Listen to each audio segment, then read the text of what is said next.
Welcome to today's episode of Talk the Talk, where we chat about it all with me, your host, Huss. We share incredible stories with incredible guests. A big thank you to you guys for all the support, and let's get stuck right into today's podcast. So funny. Yeah, I know. It's So really, good.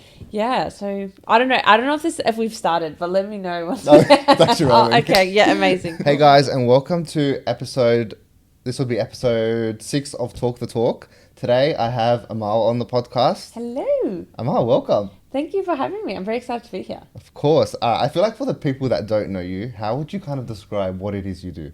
Okay, so I am a journalist, specifically a vertical video journalist. So essentially what that is, like you still go out, you cover stories, you interview people, but instead of filing for radio or TV or writing an online article, you do it for social media. So it's pretty much filming everything on a phone, editing, and then posting it for social media accounts, whether it's like Instagram, TikTok, Facebook, YouTube. Wow, with that, so I guess going from that part of it, of like what you actually do, Yeah. what was the journey to get there? Like, did you start in uni? What was the journey to get where you are now? What's your career path The been like? journey was pretty unexpected. So growing up, I always really loved media, especially I loved the ABC. Like I used to always listen to ABC News Radio on the way to school. To me, it was like ABC journalists were my equivalent of celebrities. Like I was like very just nerdy and uncool, but like I just loved ABC so much. And then I always really liked media, but I didn't really know how I would enter media. I feel like everyone tells you it's a very hard industry to get into. It's so niche as well. Yeah, hey? it's so niche and it is hard to get into. And I feel like if you don't, like I didn't know anyone who worked in any media jobs growing up. So I couldn't really imagine how I was going to get into it. So I was thinking that I was going to get into law, but I always thought like, oh, I'd want to specialize in media law because I still had that interest in it. Then in uni, I studied a Bachelor of Arts, majoring in politics and media. Okay. And then at the time, I feel like I still had that interest. You kind of kept the option there. Yeah, and I think even though in my head I didn't explicitly say I wanted a job in media, I think like deep down I knew I wanted that, but it was just like it kind of seems too scary. A bit of the waiting game and seeing what comes. Like I feel like saying you want to do law, like it's much more clear like what you need to do to get there. So I felt like a lot safer in that. But then when I was at uni, I was writing for the student magazine. I started my own podcast. So I had all these like side interests that I really liked. And then this was honestly just like fate intervening, I think. At the time, I had this job where I would go into schools and I would do these workshops about bullying. So it's like, when you have those incursions and like somebody spends an hour like chatting to you about something. So that's the job that I had while I was at uni. And we had filmed all these YouTube videos related to that. And then somebody who worked at the ABC, he was the producer of Behind the News, which is like, that kids news show that you watch when you're in primary school. He saw one of the YouTube videos and then he actually messaged me on LinkedIn and was like, hey, like I saw some of your YouTube videos. And then he checked out my page and like saw I had a podcast. This was during uni as well. This was during uni. So I was actually I was just beginning my final year of uni. And then honestly, like I owe so much of my career to him. Like I always message him like, thank you so much for messaging me that day. And he was like, do you want to like try out being a reporter for 6 weeks and see how you like it? And then to me, I was like it was just like winning lottery because it was like I realized I had always wanted to do it, but just didn't know how it was going to work. The only thing is at the time, because I'm originally from Melbourne, I was living in Melbourne, studying in Melbourne, but BTN, they actually film in Adelaide. So I had to go over to Adelaide for 6 weeks and fully that was the agreement I made with my parents. Like I was in my final year of uni. I was like, I'm just going to go to Adelaide, do this thing for 6 weeks and then come back. And they were like, and they weren't even like, yeah, no worries. Like that took a lot of persuading. But then after a while, they were like, okay, that's fine. You go do that. So I went and did it for 6 weeks and then I just loved it so much. I loved interviewing people. I loved hosting. I loved finding new stories. And then, he pretty much asked me to stay for a year. And Adelaide? Yeah, in Adelaide. Wow. So then that year was so hectic because I was then tried to like finish my degree virtually from Adelaide. But luckily it was like around COVID time. So everything was like online. So I was like, no one needs to know where I am right now. And then, I was like working 4 days a week at BTN. And then I ended up staying there for another year.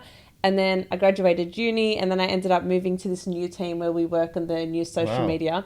So yeah, honestly, it was a very unexpected story, but I feel like the one thing I learned from it is it's so important to pursue your passions and interests, even if you don't really know where it's going to lead. Like, I feel like even though I didn't really know how I was going to make it work, you know, I still was like writing things for my uni magazine. I still started my own podcast. I was still trying, like, I would volunteer at a local radio station. And because there's like this really cheesy quote, I feel like I'm going to butcher it, but it's like, fate is when opportunity meets preparation, something like that. Which I'm not usually into, like, motivational quotes, but I do feel like there is truth Some to relate, it. some you relate to. Yeah, because it's like, you obviously can't control when you get these opportunities of, like, you know, whether it's somebody meeting you or something happening. Yeah. But I feel like for that to work, you need to be someone who's already putting in the work for that to, like, come through. But yeah, that was kind of my journey into my current job, which was a very, it's a lot of twists and turns, but I'm very happy for how it happened. So even through uni, you were kind of experimenting with like different media platforms and forms. Do you think if you didn't do that and you kind of just moseyed on by within your degree and just kind of did what you had to do to get by, do you think the opportunity would have ever opened up? Do you ever think of it in that aspect? I feel like even if this person had seen the YouTube videos, like, I don't know, I might have to ask him like persuaded him. But I feel like, you know, he may have thought, oh, this person seems like they'd be a good presenter. But then maybe once he like looked me up online and saw it was something I was already interested in, that kind of may have given him the confidence to think, okay, this is actually worth somebody taking a shot on and investing in. So I can't really tell, like, in that specific situation, but I do feel like it made a difference. Even if it didn't lead to that specific outcome, I feel like you're never going to lose out by, nurturing your interest. I think, especially in university, like, everyone is going to graduate with the exact same degree. Yeah. So you do need to think about what have you added to your degree that is going to make you stand out. Yeah. And I don't think I even did at the time, like, in terms of career prospects. Like, I wasn't thinking about what was going to look good on my resume. But now looking back at it, you know, thousands of people graduate with media degrees, journalism degrees every year. So if you just are applying purely with that, it would be quite hard. Like, why would someone want to pick you over somebody else? So I think showing that you genuinely have that interest. I think with comms and media being it's such a, like, everyone loves that degree. I think it's so, I did it myself as well. So I think it being, and I remember my cohort just being huge during the time. Yeah, it's like massive degrees. Like, there's so many, like, you look around the lecture and there's like hundreds of people around you, and you're just like, and everyone, you know, there's like a handful of companies to work in, and whether it's in journalism or media, like, it's very competitive. And when you kind of started out in your career, how did you deal with, I guess, is there a competitive nature? How did you find managing that? Yeah, I don't know. I feel like there may be a competitive nature, but this might just be really naive of me. I feel like I don't really even look at it. I don't really give too much attention to it. And I don't know, generally my experience overall, I would say, has been like very positive. I find like almost most of the time I'm surrounded by people where they're like, if you do a story, like, they're excited about that story and you're excited for other people's stories. So I feel like I've had a pretty positive experience. Yeah. But yeah, I think I would say, though, it is important not to get too caught up in the competitiveness and, like, also comparing yourself of like, oh, this person's done all of these things or they've gotten all of these awards, because I just feel like it literally never benefits you. It doesn't really bring anything. Yeah, unless you, I don't know, like I said, I'm not really a competitive person, so maybe if you were a competitive person, like, that's what you need to keep you pushing. But my personality type, I find, like, I don't really get anything out of comparing myself to others and, like, wanting to get ahead of somebody else, because I just feel like everyone has their own path. Just the independent path is kind of the way you kind of went about it. And would you say your role now is pretty independent in the way you work? Yeah, it is actually quite independent. I feel like compared to, say, a traditional newsroom, you have a lot, like, when I was working at Behind the News, it was a lot more traditional. It was for TV broadcast, and there are more people that you touch in with during the day. Like, usually if you go out to film a story, you've got a camera person, you've got a sound person. You've got, for certain stories, you've got somebody. Is that live TV? Would that be live TV? That one, so there would be some live segments, but more so like if you were filming a TV package. They would like put together this like 20-minute broadcast that they'd like play in schools, and you might have a TV package. But yeah, you go out, you've got your camera person, you've got your mic, you've got your sound person, you've got somebody to edit it for you. Whereas on the social media team, I find it is a lot more independent. Like, most of my stories, I go out and film on my own. Like, a lot of the times I get there and then people are surprised that it's just me. Like, they're just like, where's your camera person? And it's like, I just pull out a phone and I'm like, that's my camera person. That's it, yeah. And then you edit your own videos, you write your own videos. But it kind of does need to be like that when you work in the social media space, because most of the stories we do are one-day turnarounds. Like, you pitch it in the morning, in a morning editorial meeting. It needs to be done that afternoon, because I feel like on social media, things move so quickly, and it just, the way that workflow is, it works that you are able to do everything yourself. But it does make it a lot more high pressure. Like, I feel like every day when you have to have the video done by the end of the day, it's like so intense from morning till afternoon. But then once that video is done, like, you relax and then you just do it again the next day. So, but I do prefer that pace of working. I think I enjoyed that more than something that drags out over like weeks or months. I actually prefer like high pressure for a short amount of time. And then at the end of the day, like, you feel accomplished, you've done it, and then you do it again the next day. Do it.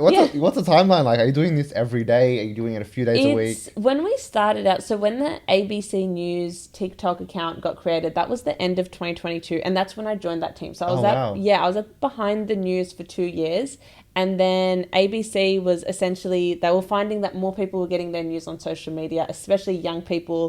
They're not watching TV as much, they're not, listening to radio.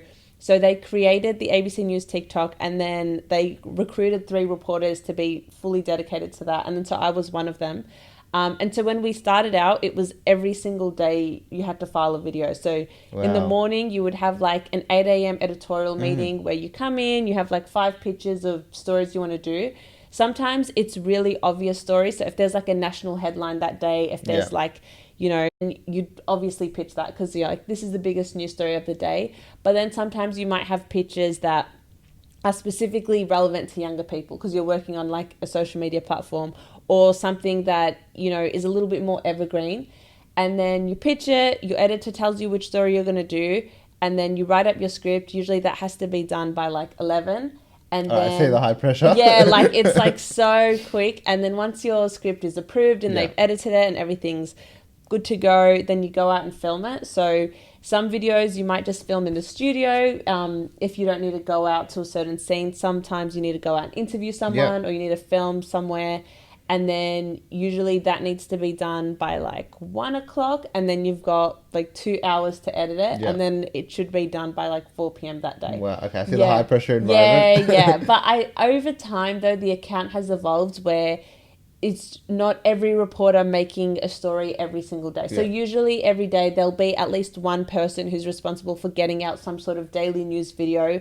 And usually, it's whatever the biggest headline is. But then you also might have stories that you work on over a week, or sometimes like stories that you have in the background that kind of bubble away for a month, and they might take longer to put together because it's like a lot more research and you need to find the right talent. So now it's like quite a good mix where some days you're assigned on a daily video and you need to get it done that day, whereas other days you've got that flexibility to take your time really fleshing out a story. Wow. So with your role being very active on social media, and social media being, I feel like it just continues to grow and grow and grow. How have you managed kind of, I guess, being very online? I feel like the more I've been in this role specifically, the less I engage with my own social media. I think because I associate it so much with work. Like, I actually, for example, TikTok. I know a lot of people love to like scroll on TikTok and they find it so funny. Doom scroll. Yeah, but I just associate TikTok with work for me. So like whenever I'm on break or not working, like TikTok is the first app to go on my phone. Wow, really? Yeah, because I feel like now when I'm on it, when I'm scrolling, because as well, we get so many of our stories from TikTok because it's like about what young people are talking about. So if there's like a trend on there, like recently there was like that trend where people were asking ChatGPT to create like caricatures of themselves. So that's something that's happening on social media. So whenever you're scrolling, you have like this editorial brain thinking, oh, what could work as a story? Like, what are people talking about? So I feel like the way that I've navigated it is just distance myself from social media where not needed. So I feel like I never want to post on my own social media because I feel like I have such posting fatigue. Like, and I don't want to scroll because I feel like whenever I'm scrolling, I'm looking for stories. So I feel like it's definitely changed my relationship with how you look at social media. Yeah. Now it's just like, it's just a work thing, which might be good because I feel like because of that, as soon as I'm not working, I find it so easy to just like switch it off. Yeah, so what do you do? Like, what are you doing in your time off? Is that when you're not? I feel like social media takes up so much time. So what are you doing when you're not actually on? If I'm like off work, I feel like that's like when I'll try and read or even just watch TV. I don't know. I think I've developed too much of a social media fatigue. Like I still sometimes have it and I'll still scroll and I'll send occasional reels to my friends. But yeah, I feel like I have a very different That's relationship so interesting. with it now. Yeah. I guess because it has become your work and it has consumed you in a way which is which a lot of people won't experience because it has become your 9 to 5 in a way. Yeah, exactly. Like I don't even want to see what my screen time is during the week. But to be honest, I feel like I lie to myself a little because sometimes I look at my screen time and I'm like, oh, it's my job. But like, I don't know how much of that is like fully my job versus me like falling into a doom scroll. Yeah, like where do you draw the line? Yeah. So actually, I feel like sometimes I like kind of kid myself a bit with that. But yeah, I think overall, because I feel like so much of my job is tied to social media, I just see it more as a work platform than entertainment. With, I guess, being on social media as well, and I guess, how have you kind of seen it grown throughout I guess you said it started in 2022 for ABC. Is that when you joined? And then from 2022 to 2026 now, like what growth have you seen in it? What growth have you seen in news on social media? Like, oh, it's changed so much. Like when the ABC created the ABC News TikTok back in the end of 2022, there were only like a handful of news organizations, even just around the world, who were creating news on social media. It was still a very new concept. And at the time, I feel like TikTok was still very much associated as like this dancing app. And, you know, especially because it got popular during COVID and that was the main thing people were doing on there. Now, when you're on TikTok, there's such a breadth of content. There's historical stuff, there's economic things, like people use it as like their search engines now. It's where they get all their information. But I even remember at the time, like when I told people I was joining like the TikTok team, like I feel like I would sometimes get kind of confused reactions or like, oh, like are you gonna like dance to the news? Like people they didn't really understand what it would look like because it wasn't really a thing that news organizations were doing at the time. And so I feel like it's still very new in a way as well. I feel like it's still like relatively speaking a new concept, but I feel like now when you jump like 4 years later, you have most major news organizations, they're on there, but also they're making bespoke content. So at the start, when people were like posting the news, it was just like clipping up whatever's on TV and then posting on social media. But I feel like now people are starting to realize like you need to make it fit for platform. Like you need to have people who are writing it knowing that it's going to be on these social media platforms, filming it knowing it's going to be on a vertical video platform. It's grown massively. Even in Australia, like social media is overtaking TV as like the number one news source. Huge. It already is the number one news source for young people in Australia. In America, it has already overtaken TV. So it's grown massively in the last 4 years. Most people are getting, most if not all of their news on social media, which is why it's important to be on there and making news that's like relevant to people and that fits for the way that they interact on the platform. Yeah, so interesting. And with like being with your job that you have now, and you've kind of been in it for a few years now, how have you kind of found figuring out your passion throughout the years of your career and finding out what it is that you really want to do and like the things that you love? How have you kind of come to the time where you've like found your peace and your passion with what you love? I feel like you find that naturally just from the stories that you pitch every day. You kind of begin to realize that you might gravitate towards certain stories. Really just enjoy speaking, I guess, to people who are on the ground. I also really like, more lifestyle stories because I feel like sometimes in newsrooms people might turn their nose up on something that doesn't seem as hard news. But I genuinely find a lot of the stories that I do, it's things that I actually see my friends talking about, and it's like things that are like getting people passionate and getting people curious. So I feel like you can't really judge people for the topics that they're interested on. also like internet news, like what's happening online, things related to technology. Yeah. I've found like a lot of interest in that. But yeah, I don't think I ever came in being like, I want to be like the economics reporter, I want to be the tech reporter, I want to be the global affairs reporter. And there are people who have like very distinct visions like that. But I think I enjoyed the variety. But over time, just from pitching stories every day, you begin to notice what stories you gravitate to. Your editor begins to notice as well. And sometimes they might see a story and they'll be like, oh, that's such an Amal story. Yeah. Like, you should get in on that. But I don't think I'd ever want to box myself in too much, because I just feel like the great thing with working in news is there's all these... So broad, hey? Yeah, it's so broad. There's like so many things happening around you all the time. And then you get to go in and like figure it out and figure out what's actually true, what's not, and then explain it to people who don't have the time to do that all day. That's that's your job. You're meant to like figure it out for them and then communicate it. So I really enjoy it. Interesting. And so would you say you kind of found that just through the steps in your career and trying different things, and you kind of found what works for you and kind of what doesn't? Is going through your career and just trying different things what's kind of made you... I think so. I feel like I even feel that way about careers. Like I said, like I did kind of vaguely think, oh, I like law, maybe I'll do media law. But I actually think you're better off if, especially let's say you're in like late high school or early uni and you feel like you need to start thinking about your career. I think it's less important to have like one job title and be like, oh, this is the job that I want, because I feel like it limits you from so many things. And especially in this day and age, like with the development of AI and technology, like things are moving so quick that jobs are coming up that you wouldn't even know exist. Like when I was in university, like vertical video journalist wasn't a concept. So it doesn't make sense to be like, oh, I want to work on this program, I want to be reporting on this, and only then I'll become successful. I actually think you're better off if you know what your interests are and you know what your skills are, and then you just put your energy towards that. And I feel like it can be overwhelming, especially when you are at that younger age and people ask you like, what do you want to do? And if you don't like have a job to give them straight away, it kind of sounds like you haven't figured out your life.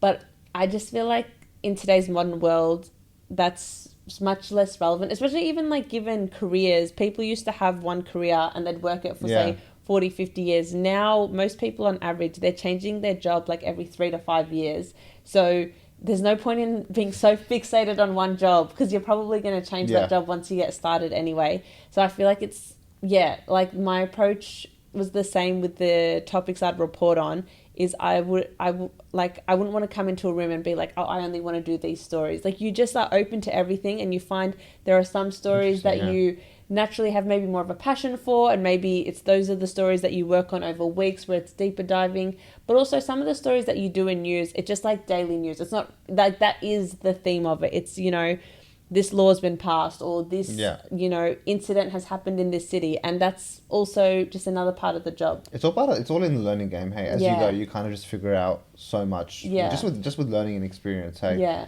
You spoke about the stories you cover and things that you do. Yeah. And we kind of talked about how you disconnect from social media every now and again. Yeah. How do you find the stories that you do, and how do you not let them fully consume you when you like try to shut off? Yeah.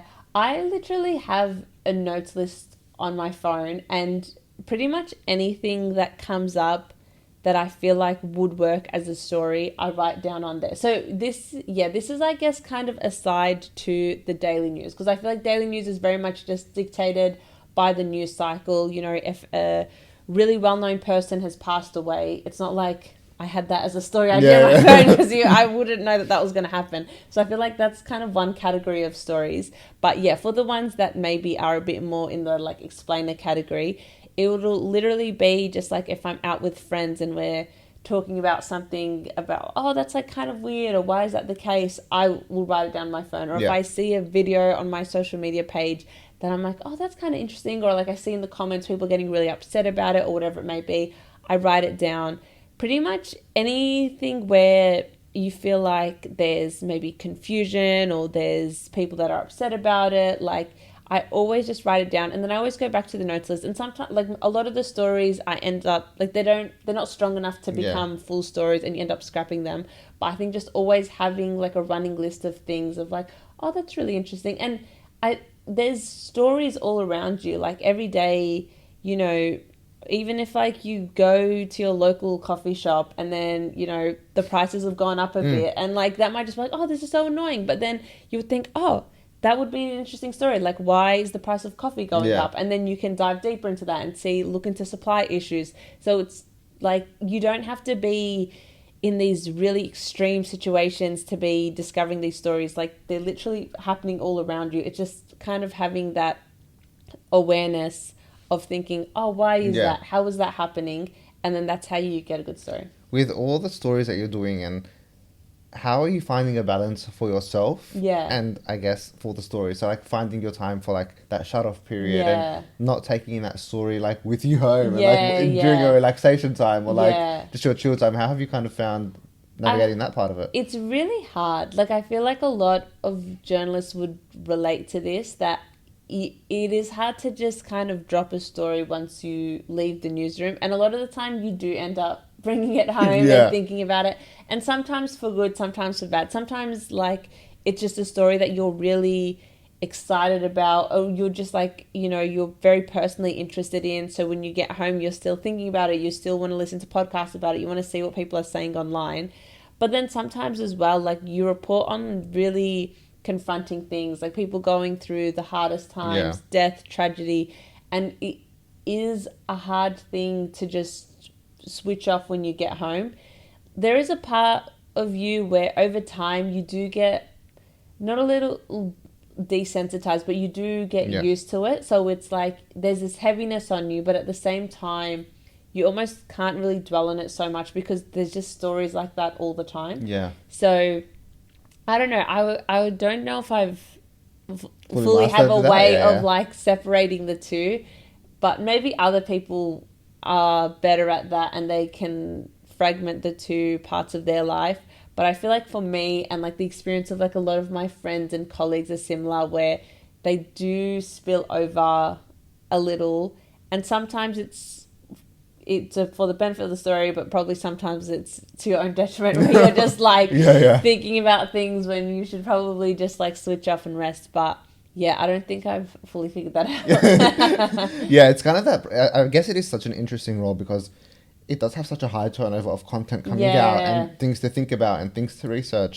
So I guess with that, how are you kind of being like, how are you able to like dissect all your information and pick it apart and kind of not let your brain go into like overdrive? Are you doing anything specific to manage? It is really hard sometimes. I think, especially working in social media for news, I think a good anchor is that you know that people, they're swiping and they've got short attention spans.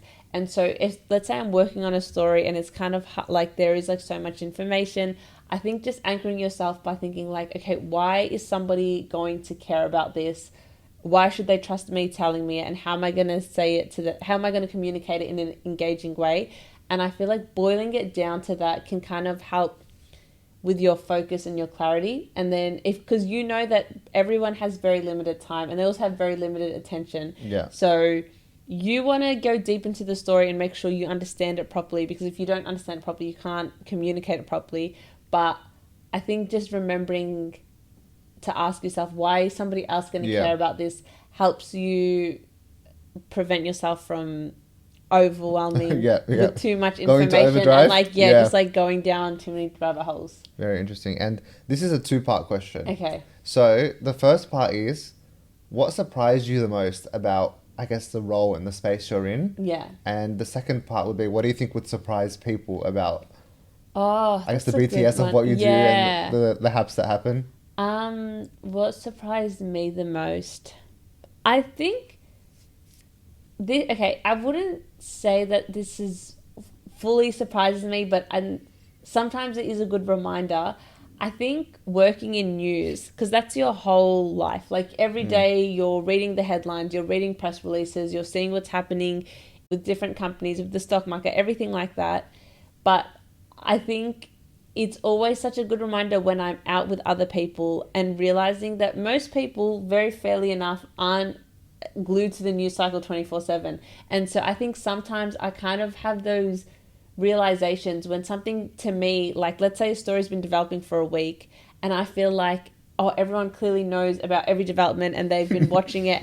And then I speak to some of my friends and they have no idea what I'm talking about. And I feel like that's kind of the thing that occasionally does surprise me. But it is actually a very good reminder because people have very busy lives. They have their own things to deal with. And they're not going to be watching the news 24/7. They're not in a newsroom 24/7. Is busy with their own lives. So I think that's the thing that surprises me sometimes. But it is important to remember that, like, everyone is very busy. They're not watching the news 24/7. They've got bills to pay. They've got like families to take care of. So I think that's the thing when I leave that bubble and I'm with other people. Such an interesting perspective. I'm like, oh, okay, no, like you can't just take that for granted. I guess because it is you're like 24/7 in a way. Yeah. It's like what you think about. It's what consumes you. So you kind of think in a way it's what everyone is. Yeah. Kind of, and then you go out and you're like, no, like everyone is just barely enough just worried about their own life. But I think you probably find that with many industries. Like I don't know, like whatever industry you work in, that's probably like if you work in advertising and if there's some big ad that gets launched that week, like probably everyone in your office, that's like the buzz conversation and like, oh my God, did you see that ad? Like that was so crazy. And to you, it feels like that's the most important thing that's happening. But then you go out and it's like most people never seen that or they don't know what you're talking about. Yeah, it's so, because I can't unsee billboards in the street. It's like the only thing I see, even when I'm not at work. Yeah. All I see is like billboards and advertising and things that are out there. Yeah. So it's kind of in the same same I think it happens, for most industries. It's just like if that's what your focus is, you get surprised sometimes when you get the reality check and you're like, oh no, this isn't everybody's world. Yeah. So I feel like, that's the thing that I would say has surprised me the most. And what surprises other people, I've already touched on this, but I think the fact that we pretty much do it all on our own, like for the new social media account in terms of filming and editing and scripting. So many times, like I said, like when I get to a certain shoot, that's all you hate. It's all like, it's just us on our own. And like so many times people are surprised and they're like, oh wait, so all of your videos, like you film it yourself. I think that's the thing that surprises people. And also when they find out like the 1 day turnaround. But it's just the nature of the job. Like for us, it's very normal. But I think that's the one where a lot of the time when people find it out, they're like, oh, I had no idea. I feel like that surprises me as well, actually. Yeah. Do you think it surprises people because we're so used to like traditional news on like sitting at the TV at like 6 p.m. every night and watching that compared to... I think so. I think like people still... associate creating news with that traditional news format, with having the camera person, having it set up and everything, but it is changing a lot. And like sometimes I do go out with a camera person if it's for like a certain shoot, or like I said, maybe if I have more time and it's something that works as a bit of an explainer. But most of the videos I do, I literally just rock up with a phone and a tripod and then you're the camera person and you're interviewing them and you're producing it and then it works out. I didn't know what was the first time like going out in public by yourself with all this equipment and filming. What was that like? I'm trying to remember. I think the first time I went out filming on my own, like in this job, was Boxing Day.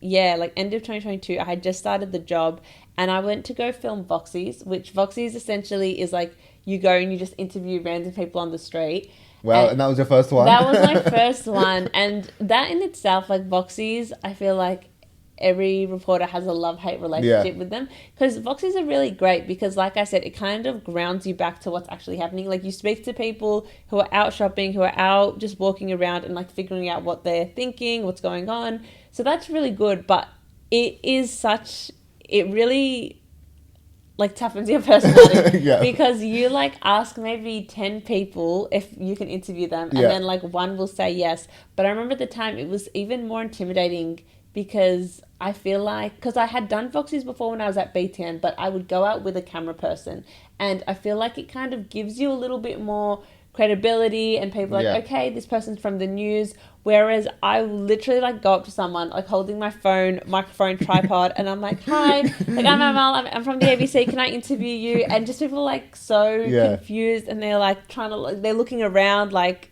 where your crew is. I think people would in a way be more comfortable if there was like a camera crew, which is like kind of more intimidating in a way. Yeah, like you would think that like having a big camera facing you is more like intimidating, but I found when I was at BTN and I would have a camera crew with me, it was like, because as well, when you were walking through the street, people could clock you and they were like, okay, a reporter's there. So you kind of know that if the reporter approaches you, like, they're probably going to ask you to be interviewed. Whereas, like, I'm approaching someone, they might not even notice, like, I'm holding a tripod. So you just look like this strange person. And then you're like, hey, actually, is it okay if I can film you? So I remember that was very character building the first time.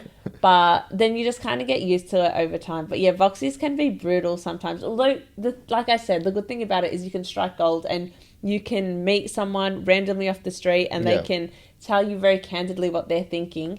But also, I think as well, even from 2022 to now, I feel like street interviews happen so much more where people are just with their phone and a tripod, that I feel like it's becoming more common. Yeah, even that is more common. Like, I feel like I still sometimes get like confused looks, but I feel like even in the 3 years that I've been in this job, if I go out now to do Voxies, I feel like people, like, they catch on a little bit quicker of like who you are, what the account is, what you're going to do it for. But yeah, I remember that very distinctly, that Voxy day. So, you spoke about the character building. Yeah. How have you adjusted to kind of just going out in public and talking to people and like asking people to be, if they are interested in like being on camera or like speaking about specific things? How have you kind of adjusted to that part of it? I feel like it's just something you have to do, and then you just, each time gets a little bit easier. It's still parts of you like cringe a little, like as you're approaching someone, because you know you just like you don't know if they're gonna reject you. But I think it's like the unknown, you know? It's like the unknown. But yeah, you just know, like, you have a job to do. And also, I think over time you know not to take it as personally. Like, I think at the start it feels like a personal rejection where they're like, oh, they don't want to speak to me, and like you really like take it to heart, or at least I did. But then, if I'm being completely honest, like, if I'm out in public, me personally, if I get approached by someone to do an interview or something, maybe I would say yes now because I know what it feels like to be on the other side. But I feel like my instinct would probably also be just to say no. It's like the easy option. You're just like, oh, you know what, I'm fine, and that's no reflection of the person asking you. It's not what you think of them. It's not what you think of the story. It's kind of being put on the spot in the moment, making like a quick rash decision. Exactly. Like, yes or it is no. actually a lot for somebody to be like, I'll be happy to be interviewed, because also it's not like a booked interview where they know what they're going to be chatting about. Like, it could be someone that just finished their groceries or like... you don't even know what's going on with them. So I actually do commend anyone who's ever been in my Voxies. Thank you, because I do appreciate it a lot. But yeah, I think just slowly learning not to take it personal and just keep on going and trying to get the Voxies. I think it's just most brutal when you're in, I guess, a more closed space, and after a while, it's like people, if there's people that are, say, sitting around and they, like, you can sense them watching you, because asking each person, and then I feel like they can see you trying so hard to interview people. Whereas, like, let's say you're just roaming the streets, like, you're just walking up, like, people keep moving along, so they don't really see your rejection happening. But then I find, like, if I'm in a bit more of a closed space and I, like, notice somebody just sitting and, like, watching it happen, that's when I'm like, oh God, this is really embarrassing, but we will push through. It's like knowing someone watched that whole interaction. But you just can't focus. You're like, I've got a job to do, doesn't matter, we will move. Going back a bit to, you spoke about that first message you got into, you got on LinkedIn, which kind of launched everything. How have you kind of found, I guess, mentors throughout your career that helped you like navigate and like guide your career into what it is today? I feel like, well, that person in particular, I feel like ended up being a very big mentor for me. I feel, like I said, like I'm always so grateful for him for like taking a chance on me. And I don't work on B10 anymore, but I find that he's still someone that I go to get advice to. And I think having like someone like that you feel like is just invested in you doing well, that's such a big thing to have in your career. And if there is someone like that you meet, I feel like really... expressing your gratitude and appreciation for that someone does have a vested interest in you, because everyone can very easily, like, everyone has their own jobs, they have their own goals, like they can very much just stay focused on that. So I think if you do notice that someone does like recommend you for something or commend you for something, I think showing back as well that you do appreciate that makes the difference. But I feel like he's been a very big mentor for me, but I've had like so many people throughout my career. And also, I feel like when you think mentor, you think someone who's like much older than you or more senior than you. But I feel like I've got a lot of guidance from other reporters who are actually around my age or like doing similar things to me. Yeah. And I feel like, I don't know if they would consider themselves my mentor, or you would fully categorize it like that, but I feel like you still get so much from learning from Being those able to around bounce you. off with people Exactly. and like have conversations and yeah. chat. And Yeah. like so many people around me that I look up to, like, and I love their stories and I love the way they do reporting, and I get so, like, I'm so happy that I get to call them my friends as well. So I feel like it's a mix of, those people in your career that you feel like want you to do well and like nurturing that relationship, but also I think this goes back to the competitiveness thing. Like, I feel like if I see someone next to me and they're doing something really well, whether it's even like the way they've edited a video is really slick, or this story they put together is really original and engaging, I genuinely have the mindset of, that is so cool they were able to do that. Like, I would love to learn how. Like, and then, maybe some people, they're too busy or whatever it is to transfer that knowledge. But I think approaching it like that, where it's like, oh, that is so cool you did that, and actually admiring someone for it rather than seeing it as a deficiency in yourself, is a really good way to like foster positive kind of learning off other people. And exactly. Communication builds such like even strong learnings, even just from being able to chat and learn from people. It makes such a big difference, doesn't it? And I genuinely believe as well, like, let's say you're someone where somebody else has approached you and they're like, I really like how you do this or how you approach this or whatever it is. I genuinely believe you never end up in a lesser position by helping somebody else. Like, that is not going to take away the thing that you're good at. If anything, being able to teach people, I think that refines your skills. I think that makes you better.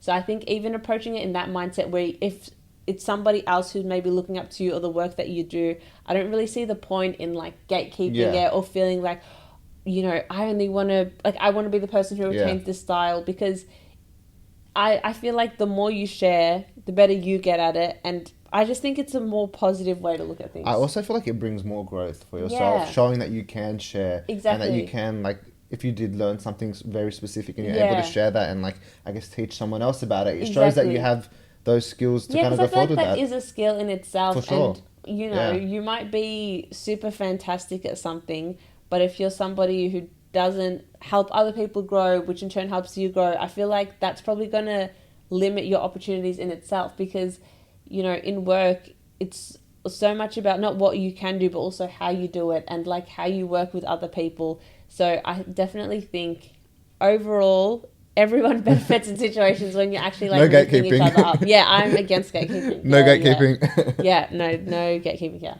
And I guess when you think back to when you were in uni and you were kind of having that thought of like being a journo or being within that news space, I guess what advice would you give someone who's thinking about going into it or has that thought but they're kind of hesitant? Like, what advice would you give to someone who wants to get into media or the news space or to be a journo? I think, like I touched on before, you don't lose out from trying something. Just experimenting. Yeah, I would say experimenting. Like sometimes I'll get messages from younger people who are studying media, who are studying journalism, and they ask that question, like, what's your career advice? I say, just do something. Like, it's not enough to just think, oh, maybe I'm interested in it. You actually need to go out and put your hands on something and then either see, oh, actually, this is really what I enjoy, and you keep getting better at it, or you do it and you find that it's not really your thing. So I'll suggest to people, local radio stations. There's so many local radio stations and they're always looking for volunteers. For sure. Literally, if you find a local radio station and you message them and you say, can I do anything? And, they're probably not going to put you in front of the seat to like be a radio host. Yeah. Like, it might just be helping talent come in and out of the building. It might even be getting coffee, whatever it is, but at least you're in that environment where you see how media works. And if you are at university, most universities have a student magazine. Same thing, figuring out how you can get involved. Can you write something for them? Can you become an editor? And because the thing is, that way, you figure out if you like it or not. But then let's say you do actually like it. When that opportunity comes up, you can actually point to what you've done to prove that this is something that you care about. Because if you say like, oh, like I really want to get into journalism, I really want to get into media or whatever it is, you need to have to point to something to show that you're genuinely interested in it. So I just think doing anything is always going to be better off than doing nothing. And I know it can be very intimidating, but there are so many opportunities out there. Even like most brands now, they need some sort of social media manager, whatever it is. Even like messaging brands and being like, hey, can I make some content for you? Or whatever it might be. Just trying to get some sort of experience is the number one advice I'd give. No, for sure. I think even from like my own personal experience and like going through uni, I found uni the best time to like experiment and go through things. Because I actually when I started off, I did just a journalism degree, and then I kind of transitioned into journalism and marketing. So that's how I kind of found that I love the social media side of work and like trying different marketing things. And advertising. Yeah, just being able to experiment and just get like insight into like these different paths that are out there. Like, because I think we said media is so broad. There's so much to it. Like, there's the journo side to it, the news side, there's the marketing, there's the advertising, there's just so much to it. So I think like working as like PR or media communications, like every like, you know, I'm on one end, but then other companies are sending out, they need someone to do like press releases to get people to know about what's happening. Like there's so many different roles. Even within your work that you do now, you would say that you're kind of transitioning into other roles as you're kind of presenting and like doing the social media side of it and like editing and even on our new social media team, like there's people like myself who are reporters, but then there's people who are editors and they're like commissioning stories. There's people who are moderators and they're actually in the comments and they're creating conversations with the community. There's people that are working in quality and their job is to like track the engagement, track what's working, track SEO, see like the reach of our content. Like there's so many different jobs even in that team in itself. That like, kind of fall with the role that you do now exactly. as well. And they all like, and not one job can exist without the other. Like everyone needs the skills of other people. Exactly. But there's so many jobs, but I think just pushing yourself out of your comfort zone. Even say on like LinkedIn, even though I feel like there's a lot of like, I don't know, I feel like LinkedIn can be like hit and miss sometimes, but if there's people on there that you really admire their career, like even just taking a shot and just messaging them and being like, hey, like I really like love what you do, like could we ever meet for a coffee, could we ever have a call, or just like over message or email, like is there any advice or is there any other people that you could introduce me to? And look, somebody just might not reply to that, but that's fine because you're not losing out in that situation. 100%. But that's another piece of advice I'd say as well is like look around and see what jobs people have that you're like, oh, that's really cool. And then figure out how they did it. And you're not going to copy and paste the same plan, but just learning from others is really important. I feel like it's so good, especially these days, because there's with social media and with even like uni, I feel like there's so many resources out there. Yeah, exactly. And I feel like just making the most of it makes a big difference. 100%. All right, so can you believe we've been going for nearly an hour? I know, that's literally, I could not believe it. I feel like the time has flown by so quickly. An hour is I can't believe it. That's wild. Wow. Okay. Wow, time flies. Before we finish up, I've got 2 more questions. Okay, let's go. What would you say your 3 career highlights have been since you got into this space of work? Okay, oh gosh. Oh, this is so tricky. 3 career highlights. Okay, this one is like a more of a collective experience, but when I was on BTN, because I would host the news break show, so that was like the daily news show. I think during my time there, my highlight was just hearing from young people, especially like young Muslims and Arabs, like coming up to me and just being excited that they saw me on TV and just like seeing what that meant to them. Yeah, that's so cool. Yeah, like, and I feel like it would happen a few different times, but I think just at that time, because it was like working with young people, and then like if a little hijabi girl comes up to me and is like, I saw you on TV, and like, that's incredible. Like, that's like so cool. I think like that was just like nothing beats that. Incredible. Yeah, so cool. I think so. That is like probably my number one highlight. That's so cool. Oh gosh, this is really tricky. What has been another career highlight? I feel like there's been a lot of like fun moments, like, you know, went to like a Matilda's game when they were at the World Cup and like interviewing people there. So that was really fun. Oh, actually, okay, I have my 3rd highlight. Interviewing Robert Irwin. That one was really fun. Yeah, I interviewed Robert Irwin at the TikTok Awards like 2 years ago. What was that like? He was so lovely. Like, he was just as... He was more lovely than he seems. Like, He's all over my... Yeah, now he's, like, everywhere. Like, after Dancing with the Stars, I feel like the world cannot get enough of him, fairly enough. But I think just meeting him, and he was just as, like, charismatic and lovely as you would think. So, yeah, that was pretty cool. That's so cool, That's so cool. And to finish us off with the last question, with your career... What do you want in the next 5 to 10 years? What do you see coming? What do you want to grow? Do you have a specific thing you want to grow into for a role? Or I don't know. I feel like social media is going to continue to become a more important place that people get news. I think, at the start, people kind of saw working in social media almost as like the bottom tier of news. Whereas I think now things have changed a lot where, that's where most audiences are. So I feel like I still would want to be somewhere in that space, but I think just offering up people maybe longer videos, more deep dive videos, things that are like more high production, original, and that it's like, that you can only get there. I think that's something that I'm keen to do, and just, more stories that I feel are relevant to people and makes them feel heard. And I feel like as well, I really appreciate when I hear from people who maybe don't usually consume news or don't really interact with ABC News, and like letting me know that they watch my videos and they enjoy them. I think tapping more into audiences like that who don't usually feel served by traditional news is the direction I want to go. It's quite broad. So but interesting, Yeah, but I feel like it's kind of the theme of the discussion where I'm like, I feel like you're better off to be broad with your vision than box yourself into something. Yeah. But I think I'm really enjoying what I'm doing. I think I want to do more of it, but just better. And kind of like be more like analytical with it and exactly. see. I get what you're saying. That's the vision so far. No, it's so cool. Again, thank you so much for coming on. Thank you for having me. This was so lovely. This was such a good chat. I cannot believe it's been an hour. That's insane. I think it's been longer than an hour because that's been recording. True. We were like setting up beforehand. So good luck in the edit because I know what an edit is like, and that is going to be brutal. I'll send you stuff throughout the edit. I'll be like, look at this clip we did. You got to transcribe it on Word doc. That's my trick. You put it. I need to give that a go. Oh, it's so literally you open Word and then you click like transcribe and then you import the MP3 file and then it has it all there for you. Wait, that's life changing. Yeah, no, you know why you can watch like an hour. No one's got the time for that. Or if you do on times 2 speed, like you got to learn the tricks of the trade. It's either times 2 speed or the Word doc. Yeah, no, 100%. You got to the editing is brutal.